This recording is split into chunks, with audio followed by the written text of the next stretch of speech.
Most HVAC schools don't teach this one test that prevents 90% of system failures. It is called the vacuum decay test, and your technician probably skipped it. This test is necessary after an installation or when the refrigerant line set has been opened and service is performed.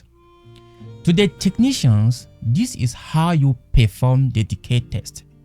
After you must have pulled a vacuum of 500 microns or less, you should shut off the pump and wash the vacuum gauge. If the vacuum holds steady, you are good.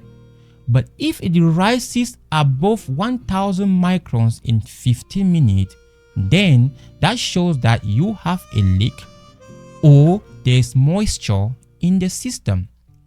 Moisture in the system will freeze and block refrigerant flow. Consequently, your compressor will work harder, energy bill rises, and eventually the whole system will break down. Now to the homeowners. Most technicians just hook up their gauges and start charging refrigerant without this crucial step.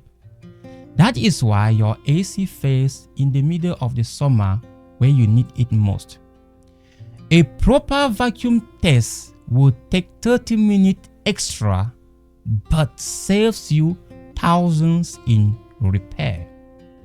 Next time your HVAC guy services your system, just ask about the decay test. If they don't know what you are talking about, find someone else. Okay? But then, follow for more HVAC techniques that actually works. See you in the next one, and bye bye for now.